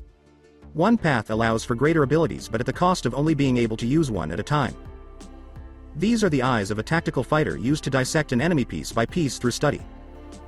All the abilities of the dojutsu are greater with the tactician eye, but one because all the focus is on the one ability being used. These are the eyes I posse's Naruto. Kun. Naruto looked into Kira's normally light red eyes, but they were now burning crimson with a ring of red flame in them. And the other? He asked. The other is the eyes of a warrior. They may possess weaker abilities but they see everything. Just by activating your eyes you are able to see the chakra system, slow your perception of motion at will, see the aura to predict movements, use the aura to decipher elements in jutsu, use any powers over the mind, anything the dojutsu can normally do. The only thing that even takes more than your will to use is changing distance. These are the eyes of a fighter. They sacrifice greater ability for being able to fight without splitting their focus to control the dojutsu. It's actually fitting for you Naruto. Kun, all we need to do is get you used to the rush of information like before. You're used to reading what your eyes show you, so all we need to do is get you experienced with seeing it all at once. This really is going to take some getting used to, Naruto said, nodding his head as his eyes blazed with intensity once more. Why's that Naruto? Kun? Kira questioned, raising an eyebrow. Every time I try to look at your face my eyes focus in on your chest, and it's getting distracting. Well, at least I know where your subconscious is at the moment. But let's save that for later, Kira concluded in a purring voice as she collapsed to the ground laughing. Sasuke had become an expert at tree climbing, water walking, and maintaining the balance of a small stone in his hand over the course of the previous 5 days. According to Kakashi, each exercise usually required weeks of training, but because of the additional jutsu, medical, and weapons training they had all received, the genin had found it much easier to master them. Sasuke was still not happy about finishing last, but Kakashi had explained that it was because his training up to this point had focused more on power than control. In order to use his sword, Sasuke had also learned the fundamentals of lightning jutsu. Given its short range, it appears that Raiden, Dark Current was initially intended to be used in taijutsu as a quick advantage. The air surrounding the hand, which was then used to strike the opponent and pause them, was charged with chakra energy. Sasuke initially disapproved of the jutsu, claiming it was too weak, but Kakashi was adamant that it was a foundational technique for more advanced jutsu. They had all been shocked by Hinata over the last 5 days. She had not only completed the first 15 Juken Kata but also mastered the 5 Suiden jutsu that Kira had taught her. Suiden. Mizu Bunshin, Water Clone, D. Rank. It copies the user exactly like other Bunshin jutsus. The clones in the Mizu version are restricted in their travel distance and have 10 times the strength of the original. That is the only difference. Suiden. Suiro, Water Prison, C. Rank. Imprisons an opponent's movement by trapping them inside a water sphere. To maintain the sphere, the user needs to stay in touch with it. Suiden. Mizuden, Water Bullet, C. Rank. Fires a water sphere that has been hardened to varying sizes. Similar to Gukakyu no Jutsu, the Katen. Suiden. Suijin Heki, Water Wall, B. Rank. Offers user protection by erecting a wall of water. Extremely powerful against Suiden and Katen Jutsu. Rank seems to have an impact on other elements in different ways. Suiden. Suigaden, Waterfang Bullet, B. Rank. Launches a user. Controllable stream of compressed water. Similar to Mizuden, its power varies. What really cheered up the genin was the news that they would start their chakra alignment training tomorrow. Kakashi was thrilled with all of their progress after talking to everyone and seeing it, and he had granted them the day off. Day 5, midday. Sakura yawned loudly out of boredom as she sat at the end of the bridge reading a scroll yet again. She was very glad that Naruto carried so many scrolls with him, otherwise she would be bored out of her mind. Even if this one wasn't her normal idea of pastime reading. This one was on the various types of weapons and how to forge them along with basic alloys and their uses. All alone and bored are we? Where are Pretty Boy and Fangs? Asked Tizuna. Sakura looked to Tizuna with a slight smirk. Kakashi. Sensei gave us all the day off so we drew who would come here. I lost obviously, so Sasuke. Kun is probably still training in Naruto. Kun is off somewhere with Hinata and Kira doing who knows what. Just then an average-looking man with a black shirt and tan pants called out, "Tazuna, can I talk to you?" Tazuna looked back at the man with interest. "What's wrong, Gichi?" "I've been thinking it over in this bridge, I want off the job, Tazuna." "WH. Why? You of all people. And out of nowhere like this?" "Tazuna, we go way back and I want to help but we can't risk Gato taking a contract out on us too. You have those ninja to protect you but we all can't be protected by them. Please just give it up. If we lose you we don't only lose this bridge but everything." "I can't do that, Gichi, this bridge isn't just mine but everyone's. It's everything we've been working towards for our city. When it's finished it will bring trade, money, work, and life to our country. It will give new life to the land of waves. But we're talking about lives here. Your life, Tazuna. And what kind of life is it under Gato's foot?" screamed Tazuna, gaining everyone's attention. "It's afternoon already, so why don't we call it a day, everyone?" called Tazuna over his shoulder as he turned. "Gichi, you don't have to come back tomorrow." Sakura just listened to everything carefully as she watched from her seat. This was definitely something the others would want to hear. This problem with Gato went far deeper than she had thought. Tazuna then walked up to her and motioned for her to follow, which she did after a moment. Her job was to guard the bridge builder, not the bridge. Naruto had never really trained for a cause before. He had always trained for himself, his own goals and ends, learning the basics of chakra control well before his classmates, straining his body to perform the kata of whatever style he was using as perfectly as he could. Usually he even went long into the night trying to finally gain mastery over an exercise or jutsu. Yet all that had never been for any other reason than to reach his goals. Even after he had met Kira and everything had gotten better, it was always his own goals, to make Kira proud, to do what his mother had wanted, to find what he truly wanted. Now he felt a new determination inside of himself. This feeling of doing something for someone else was a very empowering feeling. The rush it gave him was enough to make him forget his tired body and to push himself well past his normal limits. Even Kira was getting worried about how long Naruto had been training. He was going to show Inari that heroes do exist. If he could get stronger, faster, better, then he could protect everyone. He'd need all the strength he could get. So he set out to continue his training on his own until it was time to meet up with the others, and training was never even used for training now. Naruto. "Kun. You'll only hurt yourself if you try to learn anything more with them within the next few months," said Kira. "Few months? What greater than it was before, Naruto? Kun. Not only that, but most of the stress from before was taken care of by the barrier, healing when you got your second tail, but it's still not wise to do any more training with them at the moment. Actually, I was just going to have them go over my jutsu and chakra control again just to be safe and to save time by them doing it." Kira had a thoughtful look before she waved her hands in a so way. She watched as Naruto created a few dozen clones and handed out tasks before he whispered to one clone. Quietly enough to where even she couldn't hear it. "What was that all about, Naruto? Kun? What did you ask that clone to do?" asked Kira as she watched Naruto go through several Juken stances. "I just asked it to work on an idea I've been having for a while. I saw it done once, so I thought I'd give it a try. You'll see soon. Either it will work and I'll have something to brag about, or it will fail horribly and you can laugh." "I doubt that I would laugh, Naruto. Kun, but I bet this has something to do with that Juken training you were doing before we left, doesn't it?" Naruto just gave Kira a foxy grin that was only enhanced with his new fangs. Kira just couldn't figure out why Naruto hadn't flipped about the fangs like he had when all the other changes happened. She was just hoping he was getting used to them, because there are going to be more every time he gains a tail. "Naruto. Kun, what are you going to be working on?"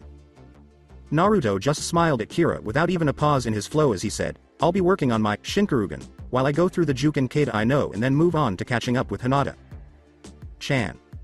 She's already memorized up to the 19th Kata and has almost mastered the 16th. That sounds good for now, but why not take a break, Naruto? Kun? The Juken style is very powerful and seems to fit you well. Especially with the new manipulation you created," said Kira as she raised her hand only for it to be surrounded by a ghostly white chakra.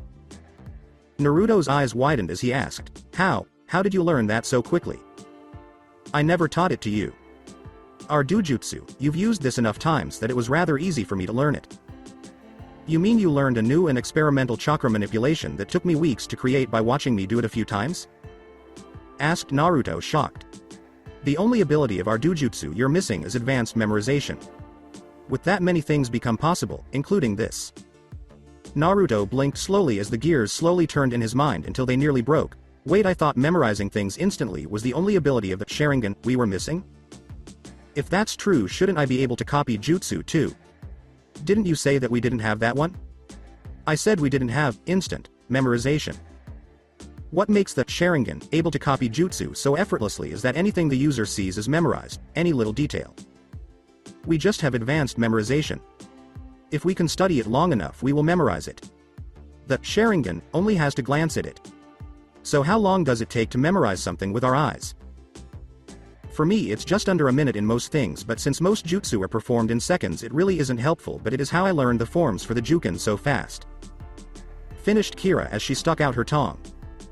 Naruto looked livid. You teased me before saying you were just better at Juuken than me, and now you tell me you cheated. Kira pouted as she said, is that Sharingan cheating? Yes. Naruto's new training drive to help Inari may have helped him push harder than he ever had, but it was because of this empowering feeling that he finally pushed himself too far into the early hours of the morning. Somewhere around 4 in the morning, he finally collapsed of exhaustion in both body and chakra depletion. Kira knew it was bound to happen sooner or later, so once it did and she moved him into a more comfortable position, she decided that a warm night like this was fine to sleep under the stars. So she returned to the seal to continue her work. Around him in the small clearing was kicked up piles of leaves and grass. Many trees had shuriken and kunai stuck in them. One tree could have competed with Sasuke's for slash marks. One entire side of the clearing looked like death itself had touched it. Black trees, charred ground, and the smell of poison in the air were what met the senses. Snoring fitfully, in the middle of this, Naruto lay ignorant of the birds that landed on him. Not even the bird that stood on his hitai that was chirping quite loudly could awaken him. Those were natural sounds and smells that his mind and body ignored even in his sleep. But a new scent wafted up into his nose. It was foreign to nature, thus potential dangerous. In an instant his mind was awakened and his eyes snapped open with his hand snapping automatically to his kunai pouch. What he saw was a slender figure standing over him, starting to reach down, probably to poke him out of curiosity. With the way the hair was so long and silky, it seemed to Naruto that this was a young girl about his age. Be careful, Naruto. Kun, this girl feels familiar and I sense, I'm not sure, just be on guard. Naruto gave a mental nod as he instantly went into analysis mode as he looked the girl up and down. She had long black hair, soft features, slender body, form-fitting pink kimono, and a black choker. Her scent is what caught his attention thou. It was of water and the forest, but the girl didn't seem wet. But that was just the surface, something far too familiar lingered on her skin. A smell that all seasoned shinobi seemed to carry. The smell of old blood. She wore a slightly surprised gaze due to the abrupt way he'd awoken. She quickly covered it with a kind smile as she knelt down next to him, saying, you shouldn't sleep out here or you'll catch a cold. Who are you? He asked, wiping the sleep from his eyes but still watching her. Just a friend, she said simply. But you can call me Haku if you like. Haku? He said, looking at her. Well, I'm Uzumaki Naruto. What are you doing out here so early, nay? San? I was collecting herbs to be used in an ointment I'm making, Haku answered, smiling again. An ointment? He questioned. You mean to heal someone? I have a very good friend that makes ointments. Can I help? Sure. And just like that, Naruto set about helping gather the plants to help this person. It was actually kind of relaxing to him.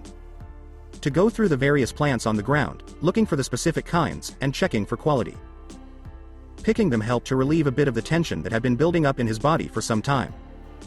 He was actually learning of many plants he had never known to be used for healing. Of course, herb and medicine mixing was still further in his nin training, but now he thought maybe medicine mixing wouldn't be so bad for a specialty. He had learned early on that the smell of disease was more than he could take. Thanks for helping, said Haku when the basket was noticeably fuller. You sure are working early, Naruto observed as he sat down on the ground. You too, Haku pointed out. What are you doing here at this time of the morning? chuckling at the memories of his own teammates asking him that very question only several days ago. He answered honestly if bluntly. I'm training. Really, wow. Haku said. But, why are you training? Because, I need to become stronger than I am now. There's something I need to do, and I need to be stronger to do it. Kira was listening carefully now. It was strange how the link between them worked. She could tell emotion and instinct between them, but deep thoughts were lost on her. But what she could tell was that this girl was having an effect on Naruto she had never seen before, an almost serene aura he had only given off when they would nap together. She didn't like it. But you look pretty strong already, the strange girl said quietly. It was indeed true. Though they were mostly hidden underneath his shirt, Naruto's muscular arms were leaving distinguishable bulges in his sleeves. No, I need to be stronger, he said as he clenched his hands and bared his fangs. That's the only way I can prove that heroes exist. Heroes? Haku just seemed to tense slightly. What do you mean? She asked after recovering from the flash of fangs. I need to prove to Agaki that just because his father died, that all heroes aren't gone. I need to prove that there still are heroes in the world. Naruto said quietly. Really? Haku said slightly disappointed. So you train for others to recognize you as a hero? No, I used to do that years ago. I usually train for myself and my own dreams, but now I want to help this kid and his family. The look of confusion on his face brought small chuckles from Haku, but what he said made Haku seem deep in thought. What's so funny? After regaining some composure, Haku asked the question that would change Naruto's life. Do you have someone who is important to you? Not just someone you want to help, but someone that is precious? Naruto's confusion only deepened. What is this girl trying to say? Is she talking about family? Thoughts of Haku's own precious person brought a wave of snapshot memories through her. Though many were not happy, she was content with knowing she'd found someone who didn't hate her for her bloodline.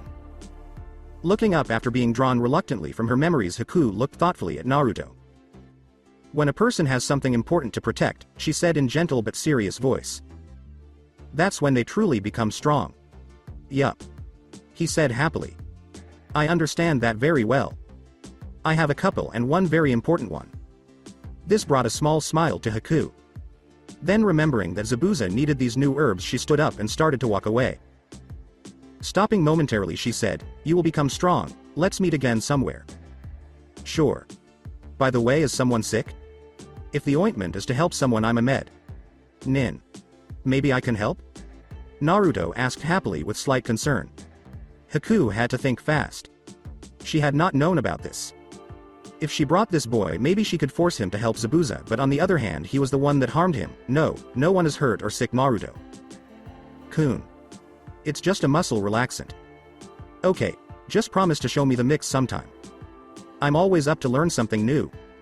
Called Naruto as he finally noticed three things. First, the color of nail polish. Second, a scent he recognized after her clothes waved slightly. And lastly, she was carrying several senbon on her right thigh. Oh, and by the way, Haku had her back turned so she couldn't see what Naruto's reaction would be. But she was willing to bet it would have been hilarious to watch. I'm a boy. It was silent for a moment as Haku waited to hear a gasp. No, you're not. This caught Haku by surprise.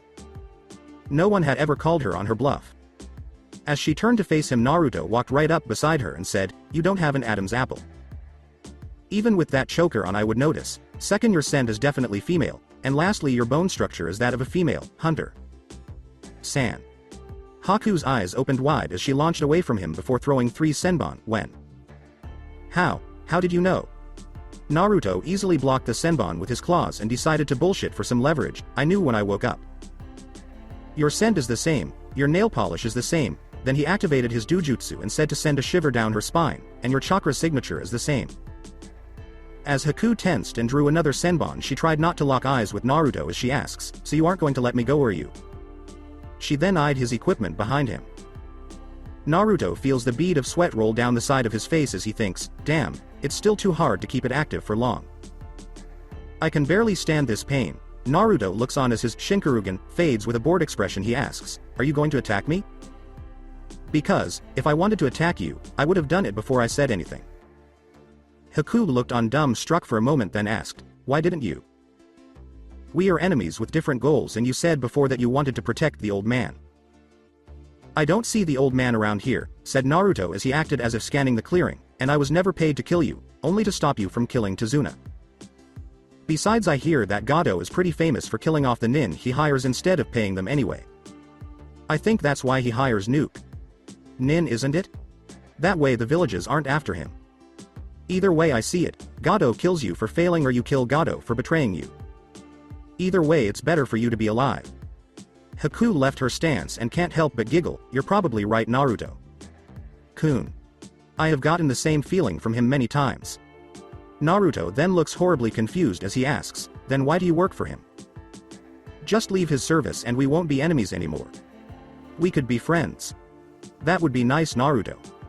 Kun, but I live for Zabuza Sama, and that means for his wishes as well.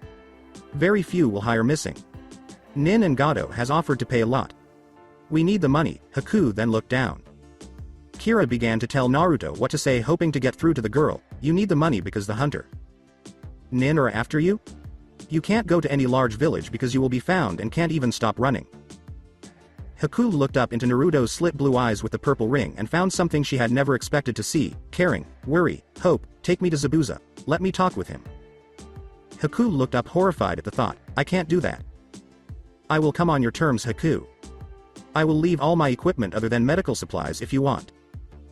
You can even leave me instruction of when and how to meet you. I'm putting my trust in you not to kill me, so please trust me a little and give me the chance to end this without a fight. Haku thought it over for a moment before saying, come back to this clearing in the morning 2 days from now. There will be a note with instructions to follow. Do not deviate from them. As you say, Haku. Chan. Haku had to blush at that being the first time someone had called her that. Okay, Kira. Chan, why did I just do that? This could be very dangerous, and when Kaka Sensei finds out I'm dead. Trust me, Naruto. Kun, there is a very good reason for that. I will explain tonight when you go to sleep.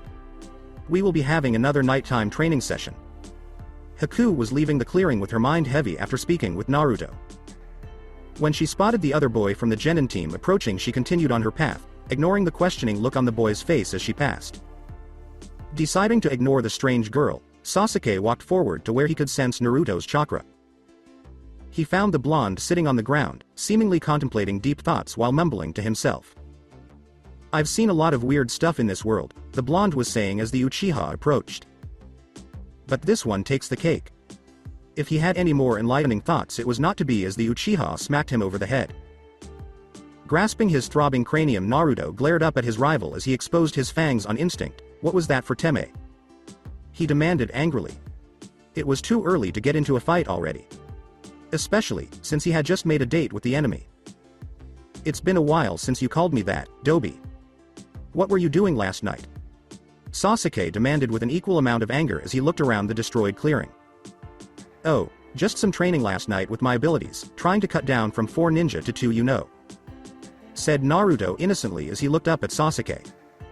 Sasuke glared as he pointed to the blackened spot. That would explain the kunai, shuriken, and slash marks, but what about the spot of death over there? Naruto looked over and made the O face. I was working on controlling my dokugiri better. The poison is always the inhaled kind, but I was able to make it flammable at some point a while back, so I'm trying to see what else there is. Naruto then made a few clones to collect his things as he said, let's head back. Breakfast is almost ready by now. Sasuke just grunted as an agreement. Why, am I always behind you, Naruto? We were always equals, rivals, and now everything I accomplish you seem to surpass without even knowing it, thought Sasuke as he stared at the patch of death. His fists tightened as he thought back to the destruction his Kaiten Jutsu had caused. Before Naruto was out of sight, he looked back just one more time, thinking about Haku. Later that morning, after Naruto, Hinata, Kira, and Sasuke had left to do some last-minute training before starting on their new elemental training, Kakashi was doing some light training of his own by doing push-ups with one finger while Tazuna and Sakura sat on his back. I keep meaning to ask you, you know I lied to you about how dangerous this mission was to get you to come, so why did you stay? Asked Tazuna. To know what is right and choose to ignore it is the act of a coward. Like master, like man. Those are the teachings of our previous Hokage. This is the shinobi life. We may obey orders, but we do not dance to the tune of whoever pays the piper. Kakashi then stands up as he flexes his hand. I'm nearly healed thanks to Naruto. the last time I did this it took months to rebuild my body correctly, and with him I do it in about a week.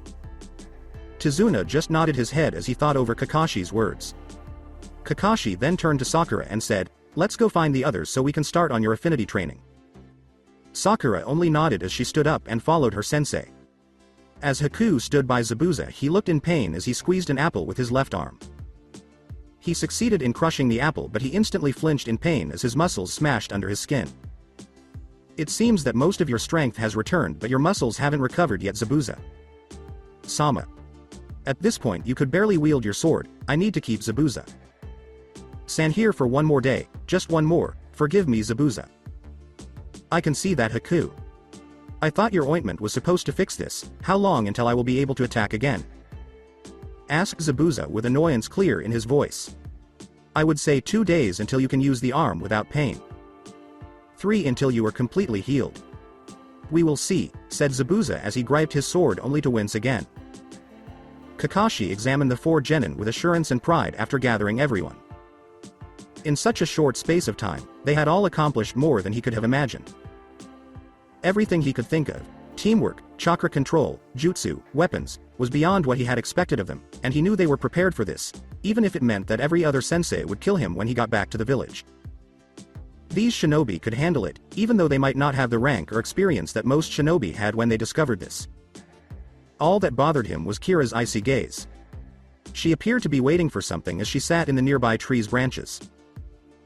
"Alright everyone, before we can start your training for your elemental affinity we need to know what it is, and to do that we use these." Then, Kakashi took out 6 tiny square pieces of paper and gave one to each of the genin before yelling, "Kira San, please come down here. You might as well stay up with my team if you intend to stick with them forever." As Kira leapt from the branches and retrieved the paper, she appeared to snort and said, "I can't learn anything about the elements from you. I may have to correct you here, if anything." Sakura observed Kira's conversation with Kakashi with a hint of contempt. The other genin knew better than to confront Kira over such a claim. Despite having a more pronounced jawline, Kakashi remained apathetic. Sakura asked, mostly in an attempt to clear the air, the question that everyone was thinking: "How is this going to tell you our elements, Kakashi-sensei?" After a brief period of glaring, Kakashi said, "This paper is made from a very special tree. Depending on which element a person belongs to, it responds to their chakra differently. Earth. It shall become dust. Fire. It will turn dark. Wind. It'll divide in 2. Water. It will get moist by absorbing moisture from the atmosphere. Lightning. It will disintegrate." Hinata questioned, "Kakashi Sensei, what if we don't have an element?" After giving the genin a quick glance, Kakashi remarked, "Everyone has some trait inherited from their parents. Once they have trained and used the jutsu from that element for many years, a few people have sporadically developed a second one. Lightning and earth nature chakras are mine." "That's cool. Tell me which one you started with and how you obtained the second. Is it also possible to have 2 chakra natures at birth?" One by one came out of Naruto's mouth. "Whoa, Naruto, slow down. I began with the lightning chakra and worked my way up to the earth chakra because I had copied a lot of Doden jutsu during the Second Ninja War. It just occurred after years of use. That's how it was when I first started training in my element. It's extremely uncommon to have 2 chakra types at birth. In the event that it does occur, it is due to a bloodline limit that grants authority over a sub-element, like our Shodem's Mukuten, wood, jutsu. Usually, the only individuals who possess these elements are those who have trained extensively to acquire the necessary components as well as understand how to properly combine them. Very few people in history have managed to do this without being born with the talent." As Kakashi continues, everyone watches with curiosity. "This is one of the reasons the Shodem was so famous," he says. "He was among the rare individuals in history to employ Mukuten. One major advantage is even being able to use a sub-element, but don't be content with what you have. Each component has advantages and disadvantages. In order for us to start your training, each of you now channels some chakra into your paper." All 4 genin hold their paper between their middle and index finger, just as they were demonstrated, with barely suppressed excitement.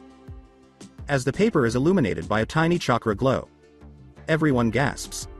Kakashi couldn't believe what they saw. It was difficult to make sense of what had transpired.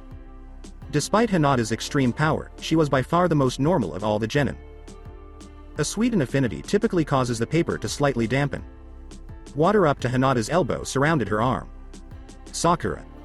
Kakashi was unsure of how to interpret it. Her paper had developed ridges and hard edges similar to the finest kunai, making it as durable as steel. He believed he could understand Sasuke. Sasuke's paper had broken in two, one crumpling at once and the other turning black and then to ash. When Kakashi eventually saw the signs, he was relieved, that is, until the crumpled piece started to slowly vibrate. Kakashi didn't give it much thought at first. Not until there was a tiny fissure in the ground beneath it. He was also undecided about Naruto. Naruto's paper had split in two, just like Sasuke's, but only one piece broke in half and then again, until only shredded pieces were left. The other piece, however, didn't appear to do anything.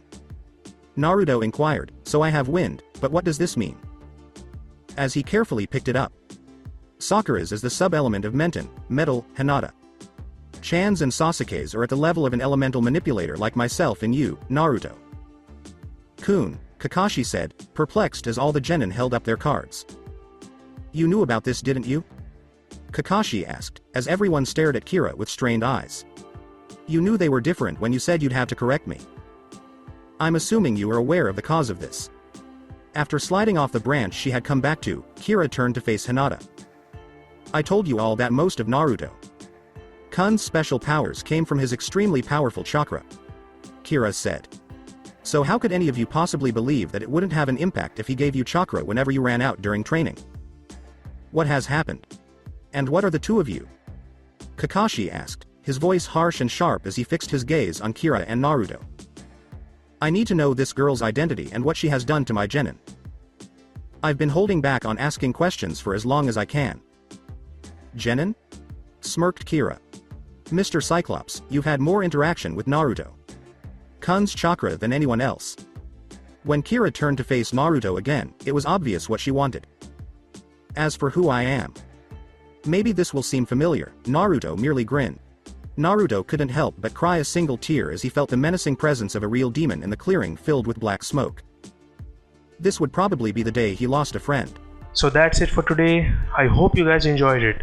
Don't forget to like, share and subscribe to the channel for more awesome stories like this. Thank you. See you all in my next video.